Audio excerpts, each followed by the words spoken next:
Hi every one. நம்ம இன்றைக்கி பார்க்க போகிற டாபிக் என்ன அப்படின்னா, ஒரு இம்பார்ட்டண்டான டாபிக். உங்களுக்கு ப்ராக்டிக்கலில் இது இம்பார்ட்டன்ட் அப்படின்னு சொல்லலாம். ஸோ ஆல்ரெடி நம்ம இது எல்லாமே பார்த்துருப்போம், பேசிக்ஸ் எல்லாமே பார்த்துருப்போம். இன்டர்னல் ரெசிஸ்டன்ஸை நம்ம எப்படி கண்டுபிடிக்கிறது, பொட்டன்ஷியோமீட்டரை நம்ம எப்படி யூஸ் பண்ணுறது அப்படின்ற மாதிரி எல்லாமே கண்டுபிடிச்சிருப்போம் இல்லையா. So 12th standard physics chapter 2ல் இந்த டாபிக் இருக்குது. Measurement of internal resistance of a cell by using potentiometer. So நம்ம இதுக்கு முன்னாடி ப்ரீவியஸாக ஒரு டாபிக் சிம்பிளாக ஒரு இன்டர்னல் ரெசிஸ்டன்ஸை நம்ம எப்படி கண்டுபிடிக்கிறதுன்னு பார்த்துருப்போம். இதுவும் அதே தான், ஆனால் பை யூஸிங் பொட்டன்ஷியோமீட்டர். சரியா? ஸோ ரொம்ப சிம்பிளான ஒரு கான்செப்ட். ஸோ நமக்கு ஒரு அழகான ஒரு டயக்ராம் கொடுத்துருப்பாங்க. என்ன அப்படின்னா, ஒரு பேட்ரி. சரியா? ஒரு பேட்ரி, இங்கே ஒரு கீ கொடுத்துருப்பாங்க. அதுக்கப்புறம் பார்த்தீங்க அப்படின்னா இந்த மாதிரி ஒரு சர்க்யூட். ஸோ இந்த பாயிண்ட்டை சி அப்படின்னு சொல்லியிருப்பாங்க, இந்த பாயிண்ட்டை டி அப்படின்னு சொல்லியிருப்பாங்க இல்லையா. ஸோ இதுக்கப்புறம் பார்த்தீங்க அப்படின்னா இந்த பாயிண்டில் இருந்து ஒரு இஎம்எஃப், ஏன்னா நம்ம எந்த செல்லுக்கு நம்ம இன்டர்னல் ரெசிஸ்டன்ஸ் கண்டுபிடிக்கிறோமோ அது இஎம்எஃப் அப்படின்னு நம்ம சொல்லுவோம் இல்லையா. So EMF. அதுக்கப்புறம் பார்த்தீங்கன்னா அதுக்கு சீரியஸாக ஒரு கேல்வனோமீட்டர், அதுக்கப்புறம் ஒரு ஹை ரெசிஸ்டன்ஸ், இதெல்லாமே கனெக்ட் பண்ணிவிட்டு ஒரு ஜாக்கே இங்கே இன்சர்ட் பண்ணியாச்சு. ஸோ அதை நான் ஜே அப்படின்னு சொல்லிட்டேன். சரி, ஃபஸ்ட்டு இதுதான் அந்த சர்க்யூட் அப்படின்னு வச்சுப்போம். இது பேட்ரி, இது கீ 1 அப்படின்னு வச்சுப்போம் ரைட்டா. ஸோ நம்ம பொட்டன்ஷியோமீட்டரில் நம்ம என்ன பார்த்துருப்போம் அப்படின்னா, இதுதான் நம்ம ரொம்ப பேசிக்காக பார்த்துருப்போம். ஸோ பொட்டன்ஷியோமீட்டர்லேயே we have defined one term. என்ன சொல்லியிருப்போம் அப்படின்னா, EMF directly proportional to length அப்படின்னு நம்ம சொல்லியிருப்போம் ரைட்டா. ஸோ இங்கே L1 அப்படின்னு நான் மென்ஷன் பண்ணியிருக்கேன். ஏன் L1 அப்படின்றத உங்களுக்கு நான் சொல்கிறேன். ஸோ இதுக்கு முன்னாடி ஒரு ஸ்டெப்பை நம்ம என்ன சொல்லியிருப்போம் அப்படின்னா, E வந்து which means EMF which is equal to IRL அப்படின்னு நம்ம பார்த்துருப்போம் இல்லையா. ஸோ இந்த ஐஆரை நம்ம என்ன சொல்லியிருப்போம் அப்படின்னா கான்ஸ்டன்ட் அப்படின்னு சொல்லியிருப்போம், கான்ஸ்டன்ட். சரியா? அப்போது இதிலேருந்து நம்ம டைரெக்டாக என்ன சொல்ல வரோம் அப்படின்னா, இஎம்எஃப் வந்து directly proportional to the balancing length. அது என்னப்பா பேலன்சிங் லென்த்? மறுபடியும் உங்களுக்கு டவுட் வந்தது அப்படின்னா, இந்த பேட்டரியை நான் ஆன் பண்ணிட்டேன், கீயும் க்ளோஸ் பண்ணிட்டேன் அப்படின்றப்ப எனக்கு இந்த சர்க்யூட்டில் வந்து கரண்ட் ஃப்ளோ வந்து இருக்கும் இல்லையா. ஸோ அப்போது எனக்கு இந்த ரெண்டு பாயிண்டில் பார்த்தீங்க அப்படின்னா எனக்கு பொட்டன்ஷியல் டிஃப்ரென்ஸ் வந்து டெவலப் ஆகும், பொட்டன்ஷியல். அப்போது இந்த இடத்துல இந்த இஎம்எஃப் அப்படின்னு சொல்லியாச்சு ரைட்டாக, அந்த செல்லு. ஸோ இப்போது நான் என்ன பண்ண போகிறேன், இந்த ஜாக்கியை வந்து மூவ் பண்ணுறேன், இப்படியே பொறுமையாக அந்த அந்த ஸ்ட்ரிப்பில் ரப் பண்ணிகிட்டே வரேன். சரி, ஒரு ஜஸ்ட் ஒரு கம்பி மாதிரி தான் இருக்கும், ஒரு காப்பர் இல்லை மேக்னன், depend upon the usage. So அப்போது நான் இந்த பொட்டன்ஷியோமீட்டரை இந்த ஜாக்கியை நான் அப்படியே மூவ் பண்ணிகிட்டே வரேன். எனக்கு ஒரு சர்டைன் பாயிண்டில் பார்த்தீங்க அப்படின்னா எனக்கு இந்த கேல்வனோமீட்டரில் எனக்கு நல் டிஃப்ளெக்ஷனே இருக்காது. சரியா? ஸோ கேல்வனோமீட்டர் நம்ம எதுக்கு யூஸ் பண்ணுறோம் to show the deflection of current. அப்போ கரண்ட் ஃப்ளோ இருக்குது அப்படின்றத டிஃப்ளெக்ஷனை காமிக்கிறதுக்கு தான் இந்த கேல்வனோமீட்டர் இல்லையா. அப்போது இந்த ஜாக்கியை மூவ் பண்ணும்போது ஒரு சர்டைன் பாயிண்டில் எனக்கு என்ன ஆகுது அப்படின்னா, இந்த கேல்வனோமீட்டரில் டிஃப்ளெக்ஷனே கிடையாது, நல் டிஃப்ளெக்ஷன். அப்படி நம்ம இதிலேருந்து நம்ம என்ன சொல்ல போகிறோம் அப்படின்னா, இந்த பேட்டரியில் ப்ரொடியூஸ் ஆகக்கூடிய பொட்டன்ஷியலும் இந்த இடத்துல ரைட்டா. ஸோ இந்த இடத்துல எனக்கு சிஎன்டி ப்ரொடியூஸ் ஆகக்கூடிய பொட்டன்ஷியலை வந்து சேம். எப்படி? எனக்கு அது ரெண்டும் சேமாக இருக்கும்போது எனக்கு கேல்வனோமீட்டரில் நல் டிஃப்ளெக்ஷன். சரியா? அப்போ இந்த இஎம்எஃப் ஆஃப் த செல் வந்து directly proportional to the length. என்ன லென்த்து? Balancing length. அப்போ இந்த எல்லை நான் என்ன சொல்கிறேன் அப்படின்னா பேலன்சிங் லென்த் அப்படின்னு நான் சொல்லிடுறேன்.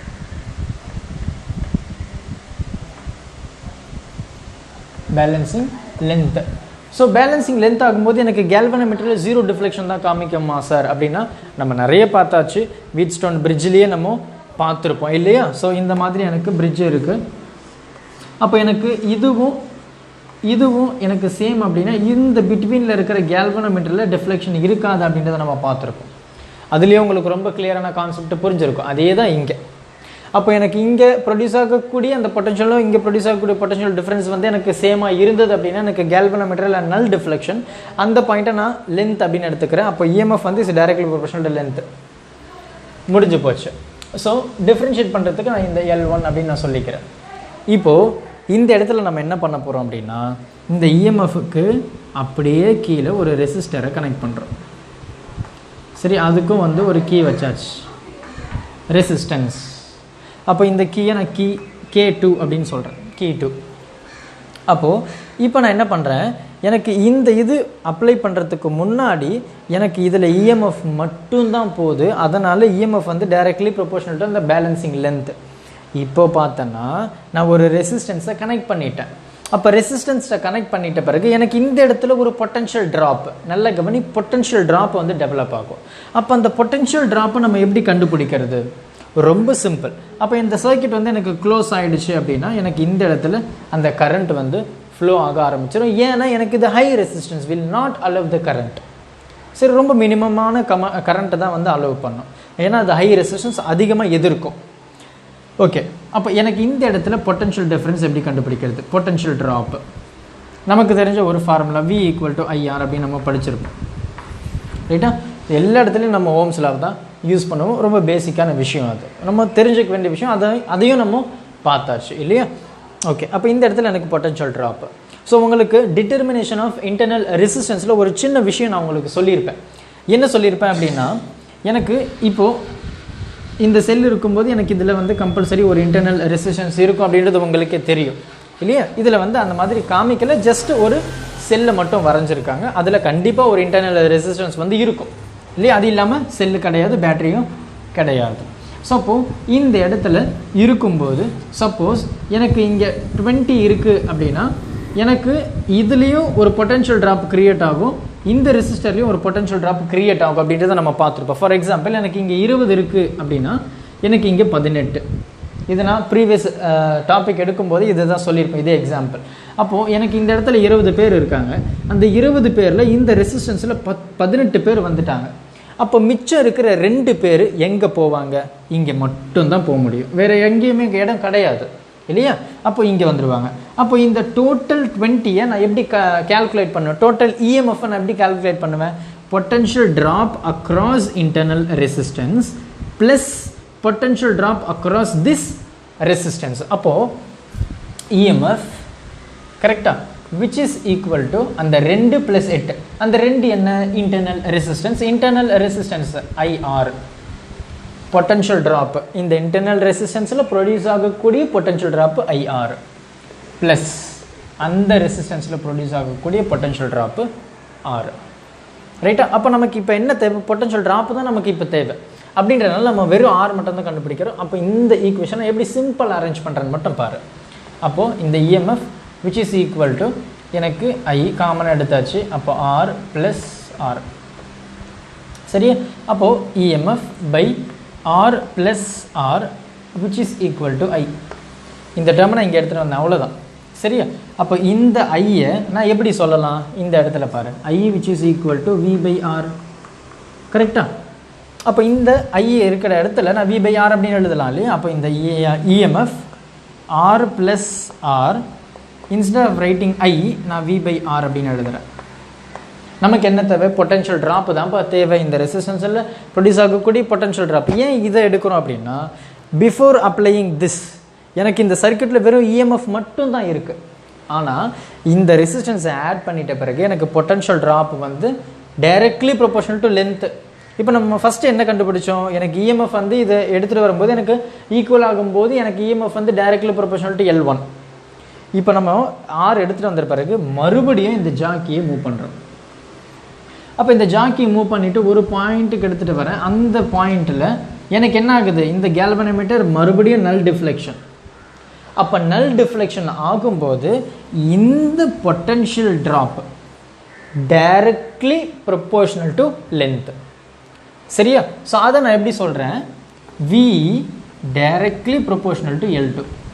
ஏன்னா L2 லென்த் 2, L1 அப்படின்றத நான் இஎம்எஃப் ஆஃப் த செல் அப்படின்னு சொல்லியாச்சு.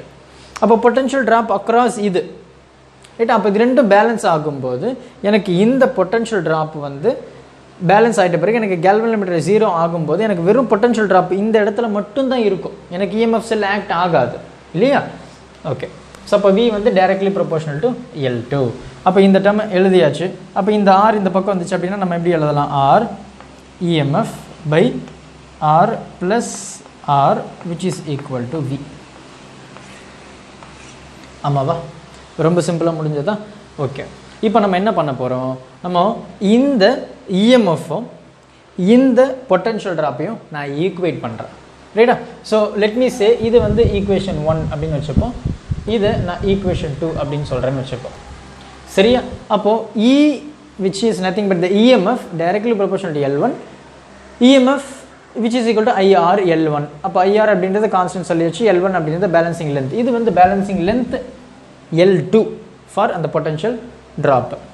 ஓகே, அப்போ இது ரெண்டுத்தையும் நான் ஈக்குவேட் பண்ணும்போது எனக்கு என்ன ஆகும் அப்படின்னா ரொம்ப ரொம்ப சிம்பிளான ஒரு கான்செப்ட் தான். E வந்து டைரக்ட்லி ப்ரொபோர்ஷனல் டு L1. அப்போது அதை நான் அப்படி எழுதுறேன் பாரு, 1/2. சரியா? 1/2. 1 என்ன இருக்குது? EMF directly proportional to L1. Second என்ன இருக்குது? V directly proportional to L2. V என்ன? இதுதான் V. அப்போ எப்படி எழுதலாம்? Divided by R EMF by R plus R. கரெக்டா? இந்த Vயை தான் நான் இங்கே எழுதியிருக்கேன். அப்புறம் இது தென் L2. ரைட்டா? ஸோ ரெண்டுமே காமனான டேர்ம் தான் இல்லையா? ஸோ அதனால் நான் ஜஸ்ட் ஈக்குவல் அப்படின்னு எழுதிக்கிறேன். எல்லாமே எனக்கு டைரக்ட்லி ப்ரொபோர்ஷனல். சரி, இதுக்கப்புறம் நம்ம வேறு எதனா பண்ண முடியுமா சார் அப்படின்னா கண்டிப்பாக பண்ணலாம். இந்த இஎம்எஃப்பும் இந்த இஎம்எஃப்பும் கேன்சல் பண்ணிட்டேன். அப்போ இந்த R + R இன்டர்னல் ரெசிஸ்டன்ஸ், இது வந்து அந்த ரெசிஸ்டன்ஸ், இதை நம்ம டெர்மினல் ரெசிஸ்டன்ஸ் அப்படின்னு சொல்லுவோம். ரைட்டா? அப்போ இது மேலே போச்சு அப்படின்னா எனக்கு டு த பவர் -1 வரும். இன்னமும் மேலே போச்சு அப்படின்னா R + R by இந்த capital R which is equal to L1 by L2. நம்ம என்ன கண்டுபிடிக்க போகிறோம்? வெறும் internal resistance of the cell. ரைட்டா? Measuring the internal resistance of the cell. Internal resistance என்ன? Small r. அப்போ நம்ம வெறும் ஸ்மால் r மட்டும் நம்ம கண்டுபிடிக்கும். அப்போ ஸ்மால் r மட்டும் ஒரு பக்கம் வைக்கிறேன். சரியா? ஸ்மால் r மட்டும் ஒரு பக்கம் வச்சுட்டேன் அப்படின்னா எனக்கு இந்த r வந்து அப்படி போயிடுச்சு. அப்போ which is equal to L1R by L2. கரெக்டாக? டிவைடில் இருக்க அந்த பக்கம் போச்சுன்னா மல்டிப்ளை. இந்த ஆரை நான் இந்த பக்கம் எடுத்துகிட்டு வரேன். அப்போ ப்ளஸில் இருக்க அந்த பக்கம் போச்சு அப்படின்னா மைனஸ். அப்போது L1R by L2 minus R. கரெக்டாக? இந்த இடத்துல இருந்து நான் ஆரை காமனாக எடுக்கலாமே இல்லையா? அப்போ R equal to L1 by L2. ரைட்டா? -1, ஏன்னா நான் ஆரை காமனாக எடுத்தாச்சு. இந்த ஈக்குவேஷன் முடிஞ்சு போச்சு. ரைட்டா? ஸோ நமக்கு கொஷின் என்ன கொடுத்துருப்பாங்க? L1 கொடுத்துருவாங்க, L2 கொடுத்துருவாங்க, ஆரும் கொடுத்துருவாங்க. நம்ம இன்டர்னல் ரெசிஸ்டன்ஸை கண்டுபிடிக்கணும். நம்ம இது எக்ஸ்பெரிமெண்ட் வைஸ் போகும்போது, ப்ராக்டிக்கல் வைஸ் போகும்போது நீங்கள் ஒரு வேல்யூவை வந்து நீங்கள் மாற்றிக்கிட்டே இருக்கணும். இந்த ரெசிஸ்டன்ஸும் மாறிட்டே இருக்கும். சரியா? நீங்கள் மாற்றிக்கணும். அப்போ நம்ம balancing length L1, this is nothing but the EMF, இது nothing but the potential difference. அப்போ டைரக்ட் சப்ஸ்டியூஷன். இந்த ஈக்குவேஷனை இன்னமும் ரீஅரேஞ்ச் பண்ணோம் அப்படின்னா R equal to L1 minus L2 by L2 into R. சரியா? ரொம்ப சிம்பிள். உங்கள் ஃப்ரெண்ட்ஸுக்கு தயவு செஞ்சு ஷேர் பண்ணுங்கள். உங்களுக்கு எதனா டவுட்ஸ் இருந்தது அப்படின்னா கமெண்ட் பண்ணுங்கள். Thank you. Help others with a smile.